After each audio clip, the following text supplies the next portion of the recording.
In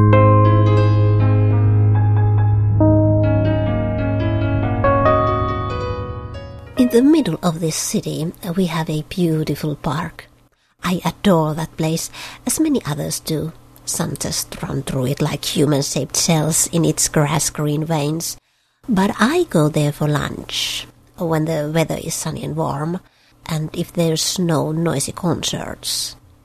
On that Sunday, my intention was to have something like a retreat. In my mind, I played with an idea of sitting in shade of tree, opening wrapper of my spinach sandwiches and enjoying a fresh latte. I strolled down a path surrounded with large leafy trees. Yet my sandals were half full of sand. My feet felt very light. There was a small bench under an old oak tree, far enough from laughing teens who sat on the grass, but close enough to the toilets, if I would suddenly feel sick. You never know what they put into those lattes in takeaway places.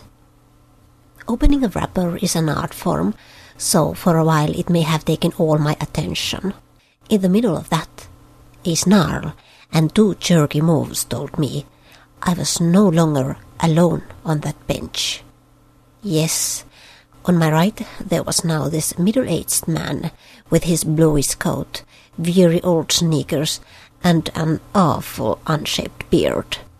He had a plastic bag with him, a bag that said ching-a-ling when he moved it. Oh yes, that kind of fellow. However, I was there first, and he did not smell too repulsive. That is why I decided to stay until I had finished my lunch. This is my bench.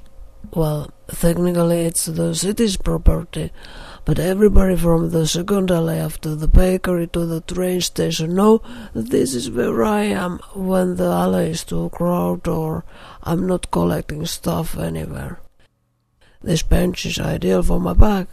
You know, it's aching sometimes like hell if you sleep on the ground. It's too cold there and there's this moist that almost like gets into your bone. But on the bench, it's perfect there. There's space for the air to circulate, you know. Generally speaking, I do like the park too. While I still worked at the car washing company, I used to run around these paths every morning before going to the work. Then you got looks from good-looking gals. Now you have to share your bench with some latte-sipping hypocrite. This one checks you like a chameleon. One eye on you, another on her purse. Come on, lady. I know you and I won't leave. I do have some rights. One of them is to sit here, and another is to enjoy your perfume. It's quite familiar. Smells like green apples. I must have tasted it once or twice in Archie's party. All of a sudden, I found this leftover of the society sniffing something very loudly. It was extremely disturbing.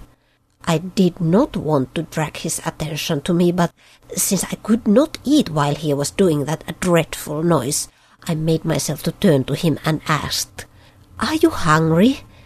Would you like to have some of this?" Seriously, I do not know where that came from. Perhaps I was a little scared of him and wanted to do a nice approach. If he only would have let me enjoy my Sunday lunch alone. But no, so there I was, looking this poor creature into his light green eyes. She's a quite nice-looking lady after all. Her blue eyes remind me of that cold pizza I ate before returning here. Blue dots on the pizza. You should not eat them. On some point you don't really care anymore. She looks away. There goes the last bite. Her moves are quicker and quicker. And there goes she. I wave for goodbye, but she doesn't look back. That wasn't unexpected. I have nothing in common with people like her. Except perhaps this bench.